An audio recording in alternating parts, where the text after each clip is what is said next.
What's going on, guys? My name is Grav, and welcome to my top 5 tips for beginners in Tokyo Mirage Sessions Sharp FE. I've been streaming this game for a couple of days over on my Twitch channel, twitch.tv/GravMetricTV, link in the description, and I have really been enjoying it as I knew I would, being a lover of the RPG genre, but more importantly, the JRPG genre. And as you guys may or may not know, I like to make videos helping people understand things that may or may not be a little complicated when it comes to video games. So with all that being said, let's start this video. Oh wait, and I'm going to be going from 1 to 5 instead of 5 to 1 because, reasons. So, yeah, anyway, number 1, take the time to understand the combat system. This game is not just about spamming any skill you want and doing any move you want. You must take the time to learn how the combat system works. The game does a pretty good job at explaining it, but I'm going to highlight some things that you really need to look at and understand a little bit. Even if you don't get them off the bat, just keep them in mind and try to work on remembering them and learning them. One of them being learning your character's elements. That means whether they're mainly electric users, air users, ice users, or fire users. Learn their weaknesses, learn their strengths, and learn what weapons beat what weapon and what elements counter each other as well. All of these things will help you in the long run, so try and learn them early on. It'll save you a great deal of guessing and frustration later on. Number 2, sessions. And by that I don't mean what sessions are, because the game does a good job at explaining what sessions are, but instead how to use them in the most effective way. For example, if you have 3 enemies who are weak to electric skills and it's Itsuki's turn, sure, you can hit any of them and trigger a session and everything will be okay, right? Wrong. As you look closer, you see that in your session lineup, Tsubasa follows up with a lance move, and Toma follows her with a fire element move. And it must be your lucky day or something, because one of the 3 enemies happens to be weak to electric, fire, and lances. So if you attack that enemy as opposed to the other 2 enemies, you now have an even greater chance of killing that enemy with 1 turn and possibly avoiding damage from the enemy the next turn. Speaking of crucial game elements, this leads me into my number 3 point, which I cannot stress enough, but saving. And I'm not talking about saving yen. I'm not talking about saving your character. I'm not talking about saving leftovers. I'm talking about saving your progress, saving your game, saving your sanity, saving the frustration of having to go through what I went through, right?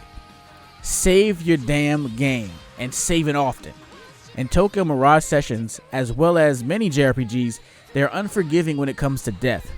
Not so much as when you die, your character is gone forever, never to return, because what kind of story would we have here? I mean, come on. But it's unforgiving in a sense that if you die in battle, which is the only place you should die, because it's impossible to die outside of battle in this game. Anyway, you get sent back to the main menu only to load into the game from your last save point.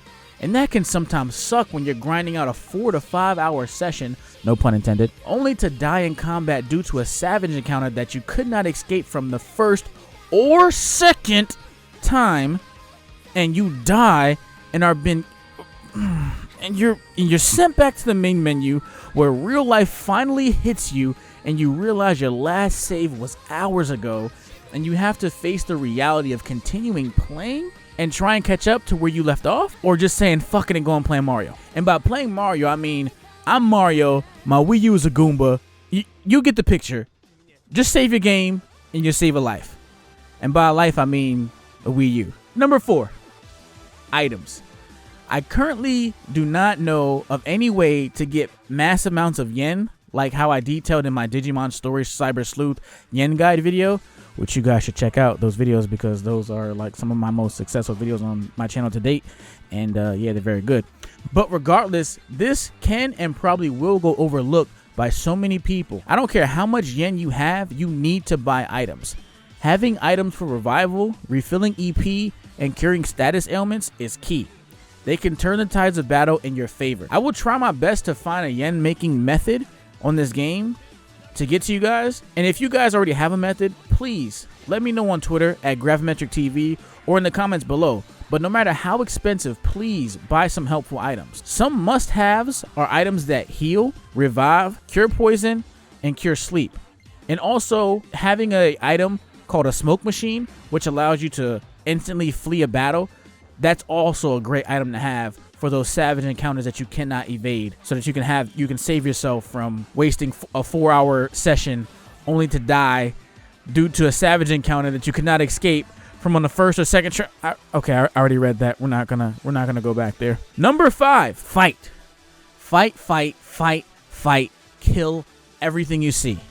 I know it may be tedious after a while being in a dungeon, constantly fighting the same couple of enemies and stuff, or even fighting enemies above your level where the fights are kind of hard, and the easy thing to do would be only fight when you have to.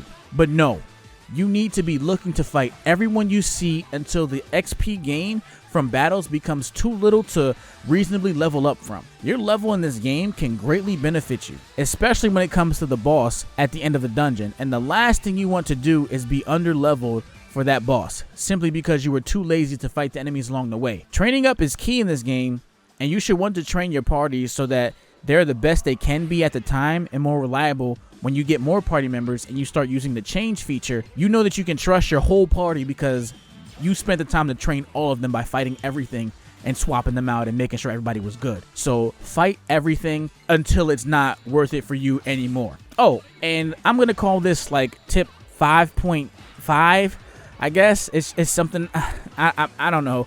We're gonna go with tip 5.5, right? There's another thing that I feel beginners should know, and that is that the Wii U Gamepad is life. There's so much information during a battle on the Wii U pad that you can access quickly to figure out different elements of the battle. Some things on the Wii U pad can't even be seen on the main screen. For example, the enemy's weaknesses can be shown on the main screen, but what about yours? Don't you want to know your weaknesses? What about skills? Is that on the screen? Yes. What about the skills of your enemy? Are those on the screen? No. But isn't that useful information? Hell yeah. Knowing what your enemy can do to your party is great intel to have. And guess where you can find that intel? On the damn gamepad. So in short, the gamepad is your best friend. Use it. So that wraps up my top 5 tips for beginners in Tokyo Mirage Sessions. I hope this helps people who are just getting into the game or even just getting into JRPGs in general. I know this is just a basic video, and I will try to make more advanced videos and more informative videos for you guys soon, so please look out for those. And if you have any ideas for future videos, please let me know on Twitter at GravMetroTV or in the comments below. It would greatly be appreciated, so thank you all for watching. Make sure to follow me on Twitter if you want to contact me directly. Follow me on Twitch if you want to hang out with me live and all of that good stuff. You guys and girls enjoy the rest of your day or night, and I will catch you in the next video. Peace.